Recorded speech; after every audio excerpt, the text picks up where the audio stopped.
Jeeva today பார்வையாளர்களுக்கு வணக்கம். இன்றைய நேர்காணலில் தேசிய தவ்ஹீத் கூட்டமைப்பினுடைய ஒருங்கிணைப்பாளரும் தலைவரும் ஆகிய பிஜே. வந்தே மாதரம் இந்த பாடல் ஒரு தேசபக்தி பாடல்.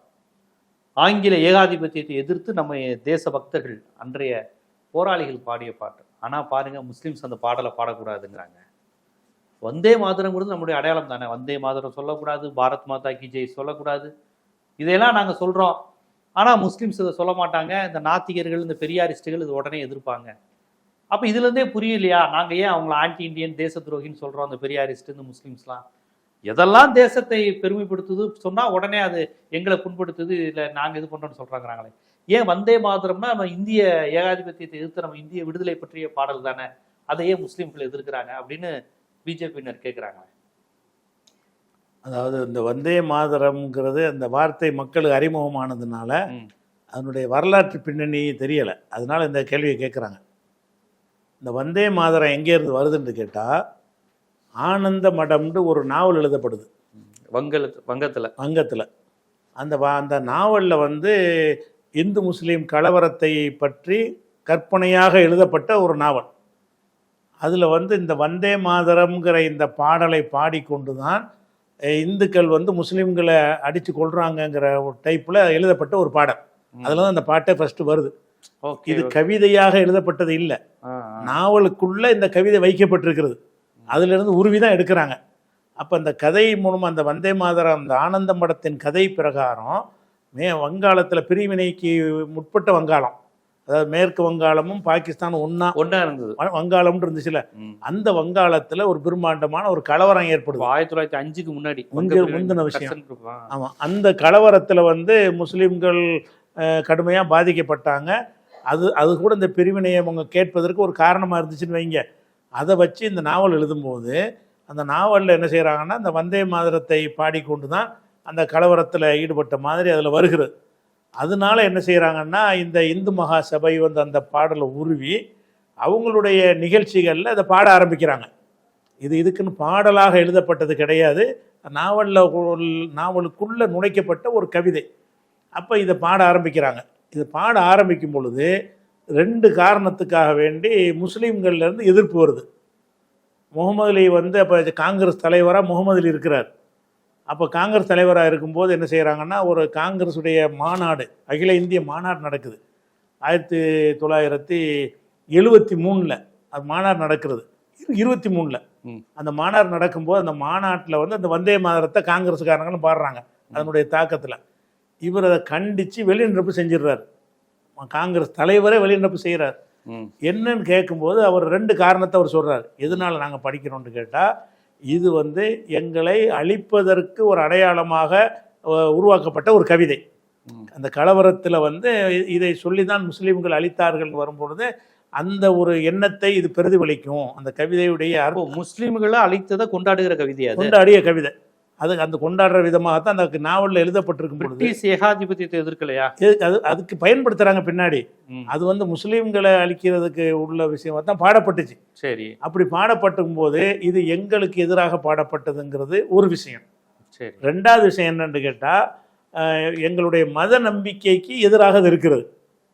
அதனுடைய கருத்தை எடுத்து பார்த்தா, எதற்காக அந்த பின்னணியை கழிச்சுட்டு அர்த்தத்தையாச்சும் பார்ப்போம் அப்படின்னு பார்த்தோம்னு சொன்னால், அந்த அர்த்தம் நிறைய எங்கள் இஸ்லாம்ன்ற நாங்கள் ஒரு நம்பிக்கையில் இருக்கிறோம், அந்த நம்பிக்கைக்கு பாதகமாக இருக்குன்னு சொல்லி முஸ்லீம்களை எதிர்க்கிறாங்க. இந்த காங்கிரஸ் மாநாட்டுக்கு பிறகு எதிர்க்கிறாங்க.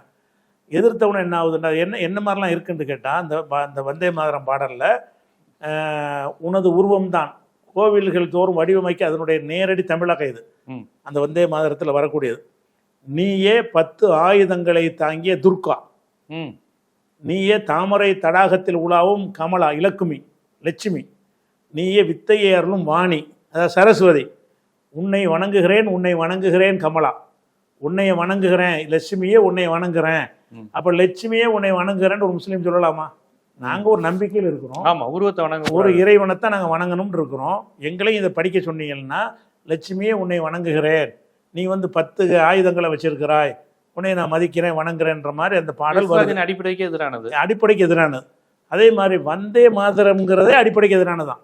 வந்தேன்னா வணங்குதல்னு அர்த்தம், மான்னா தாயின்னு அர்த்தம், தரம்னா பூமின்னு அர்த்தம். வந்தே தாய் மாதரம் பூமியை வணங்குகிறேன். தாய் பூமியை வணங்குகிறேன். இதை கூட என்ன செஞ்சாருன்னா ஏஆர் ரஹ்மான் வந்து பாட்டில் போது தாய் மண்ணே வணக்கம், தாய் பூமின்னு சொல்லல, தாய் மதம் இல்லை, தாய் மண்ணு தான் சொல்றாரு, வணக்கம்ங்கிறாருல.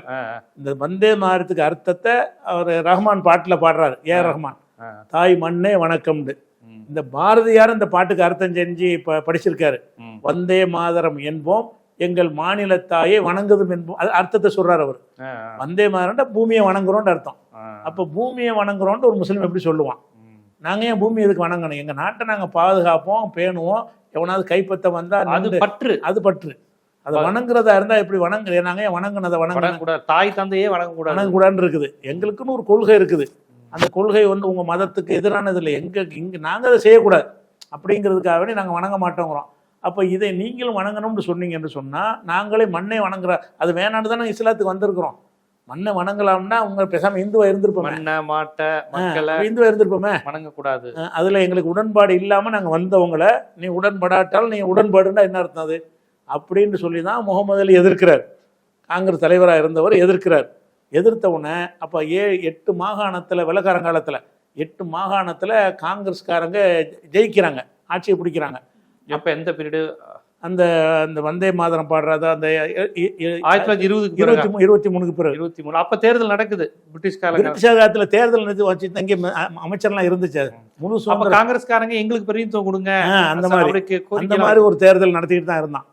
அதில் என்ன செய்கிறாங்கன்னா 8 மாகாணத்தில் ஜெயிச்ச உடனே அப்போ நேரம் என்ன செய்கிறாருன்னா 8 மாகாணங்கள்லையும் வந்து நீங்கள் முஸ்லீம்கள் அதிகமாக இருக்கிற இடங்கள்ல இதை பாடாதீங்க, முஸ்லீம்கள் இல்லாத இடத்துல இதை பாடுங்கன்ற வந்தே மாதரத்தை என்ன செய்கிறாருன்னா எல்லாரும் பாடணுங்கிற கருத்தில் இருந்தாங்க காங்கிரஸும்.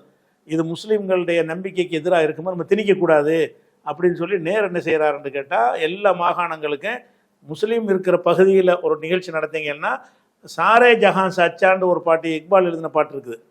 இந்த உலகத்திலே சிறந்த நாடு இந்தியான்னு சொல்லி அதில் மதம்லாம் இருக்காது. இக்பால் சாரே ஜஹான் சச்சா இந்துஸ்தான் ஹமாரான்னு சொல்லி ஒரு பாட்டு இருக்குது. அதை நீங்கள் படிங்க, உலகத்தில் சிறந்த நாடுன்னு சொல்லி. அது இரட்டை தேசிய கீதம். ஒன்று வந்தே மாதரம் வந்து இந்துக்கள் படித்தா படிச்சுக்கிறங்க, அது தடுக்கலை. முஸ்லீம்கிட்ட திணிக்காதீங்க, அவங்க சாரே ஜஹான் சச்சா படிச்சுட்டு போகிறாங்கன்னு அதை கொண்டு வர்றாரு. அப்படி கொண்டு வரும்போது நம்ம இவர் சுபாஷ் சந்திரபோஸ் உள்பட அவர் என்ன செய்கிறாருன்னு கேட்டால் நேருவை கண்டித்து கடிதம் போடுறாரு.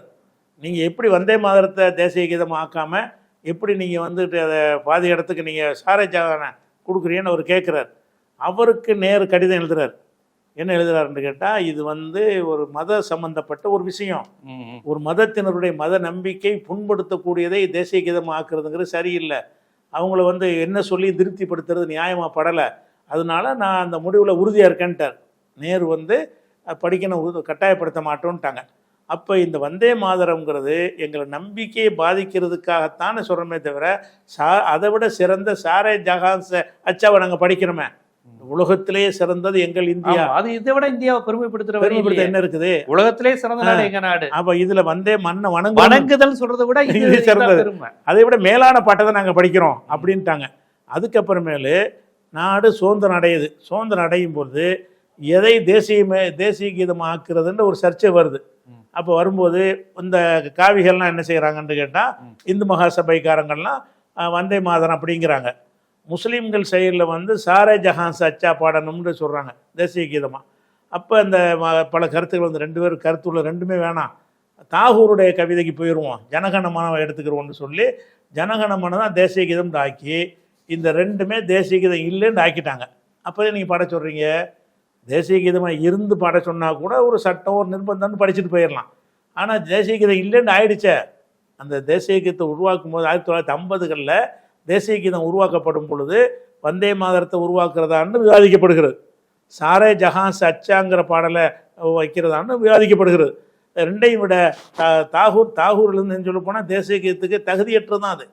அந்த தேசிய கீதத்தில் அந்த ஜனகணமன படிக்கிறோம்ல, அது ஜனகணமனங்கிறது வந்து வெள்ளைக்கார அரசரை புகழ்ந்து பாடின ஒரு பாட்டு தான், தேசத்துக்கு சம்பந்தம் இல்லை. ஜனகணன்னா மக்களுக்கு தலைவனே, அதிநாயக உயர்ந்த தலைவா அப்படின்னு சொல்லி வெள்ளைக்காரனை புகழ்ந்து அவர் படித்தது தான். இந்த பஞ்சாபு சிந்துலாம் உன்னைய புகழ்குதுன்றாரு.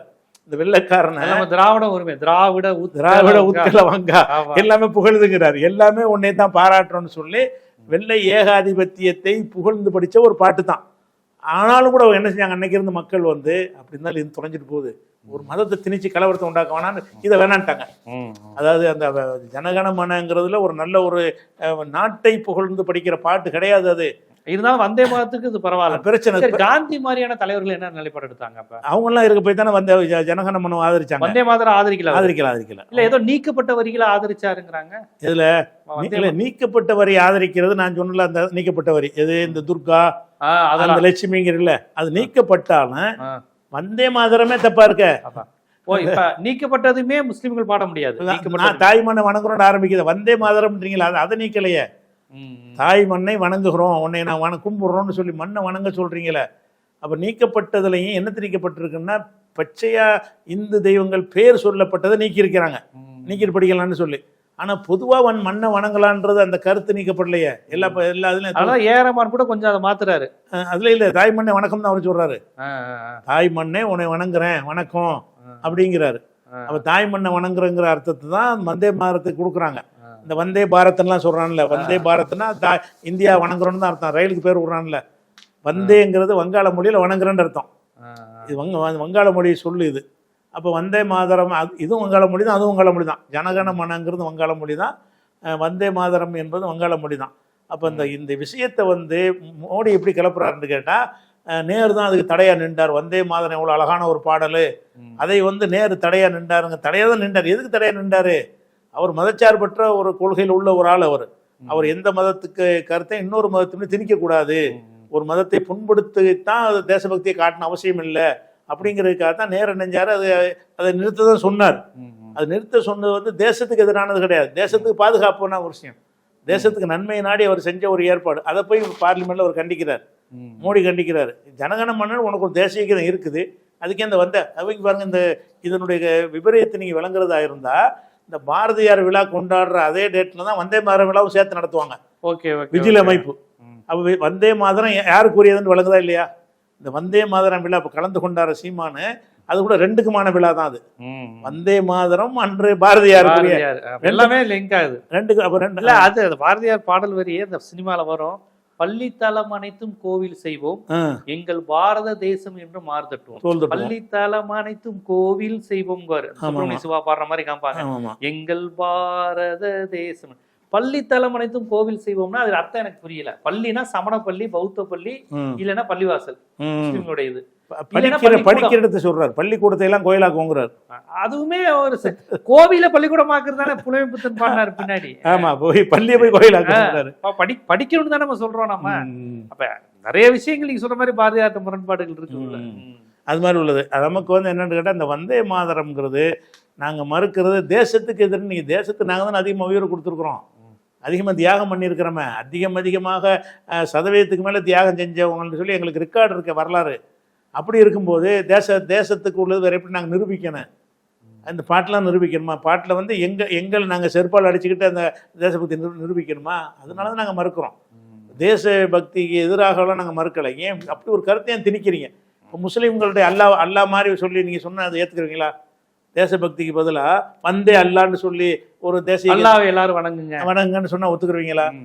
உருவத்தை வணங்காதீங்க அப்படி ஒரு அப்படி அப்படி அப்படி சொன்னா அது அப்ப பிரச்சனை ஆகும்ல. சொல்லவும் கூட நாங்களும் சொல்லவும் மாட்டோம், நீங்க ஏத்துக்கிற மாட்டீங்கல்ல. அதே தான் இது. ஒரு மதத்துக்காரங்க மதத்து விஷயத்தை மதத்தோடு வச்சுக்கிறங்க, அனைவரும் பொதுன்னு வரும்போது இதுக்கு மதத்தை கலக்குறீங்க.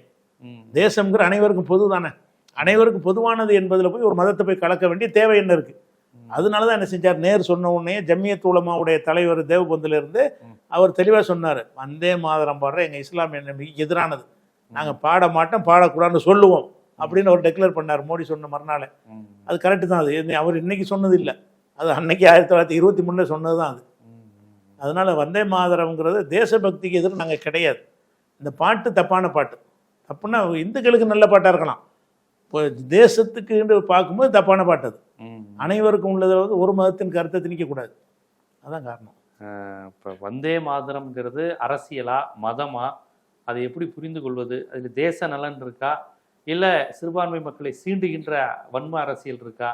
இதை பாரதியார், ரவீந்திரநாத் தாகூர், காந்தி, அன்றைய ஜனநாயகவாதிகள் எப்படி பார்க்குறாங்க, எப்படி அதை எடுத்துரைத்தாங்க, இன்னைக்கு இவர்களை கையில் எடுப்பதனுடைய பின்னணி என்ன என்பதெல்லாம் குறித்து ரொம்ப விரிவாக மக்களுக்கு வச்சிங்க. மிக்க நன்றி.